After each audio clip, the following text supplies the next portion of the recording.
தமிழகத்தில் இன்று 2 மாவட்டங்களில் கனமழைக்கு வாய்ப்பிருப்பதாக வானிலை ஆய்வு மையம் தெரிவித்திருக்கிறது. திருநெல்வேலி மற்றும் கன்னியாகுமரி மாவட்டங்களில் இன்று கனமழை பெய்ய வாய்ப்பிருப்பதாக தெரிவிக்கப்பட்டிருக்கிறது. நாளை 4 மாவட்டங்களில் கனமழைக்கு வாய்ப்பிருப்பதாக எச்சரிக்கை விடுக்கப்பட்டிருக்கிறது. நாளை திருநெல்வேலி, கன்னியாகுமரி, ராமநாதபுரம், தூத்துக்குடியில் கனமழைக்கு வாய்ப்பிருப்பதாக தெரிவிக்கப்பட்டிருக்கிறது. விவரங்களோடு இணைகிறார் நம்முடைய செய்தியாளர் வெங்கட்ரமணன். வெங்கட், விவரங்களை வழங்கலாம்.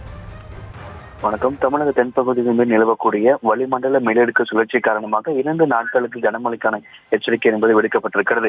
இன்றைய தினத்தை பொறுத்தவரைக்கும் கன்னியாகுமரி, திருநெல்வேலி உள்ளிட்ட 2 மாவட்டங்களில் கனமழைக்கு வாய்ப்பு இருப்பதாகவும், நாளைய தினத்தை பொறுத்தவரைக்கும் கன்னியாகுமரி, திருநெல்வேலி, தூத்துக்குடி, ராமநாதபுரம் உள்ளிட்ட 4 மாவட்டங்களில் நாளை கனமழைக்கு வாய்ப்பு இருக்கிறது.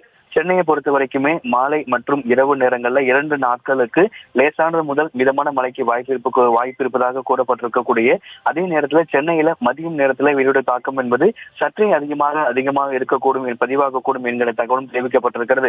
வடகிழக்கு பருவமழை கடந்த மாதம் தொடங்கி இருந்தாலும் கூட அது வடகிழக்கு பருவமழைக்கான காலகட்டத்திற்கான மழைப்பொழிவு இன்னும் அதிக அளவு பெய்யாத நிலையில வரக்கூடிய நாட்கள்ல 2 காற்றழுத்த தாழ்வு பகுதிகள் உருவாக வாய்ப்பு இருப்பதாக இந்திய வானிலை ஆய்வு மையம் கூறியிருக்கக்கூடிய நிலையில தமிழகத்துல 2 நாட்களுக்கு கனமழைக்கான எச்சரிக்கையை சென்னை வானிலை ஆய்வு மையம் விடுத்திருக்கிறது. இன்றைய தினத்துல கன்னியாகுமரி, திருநெல்வேலி உள்ளிட்ட 2 மாவட்டங்களுக்கும், நாளை கன்னியாகுமரி, திருநெல்வேலி, தூத்துக்குடி, ராமநாதபுரம் உள்ளிட்ட 4 மாவட்டங்களுக்கும் கனமழைக்கான எச்சரிக்கையை சென்னை வானிலை ஆய்வு மையம் விடுத்திருக்கிறது.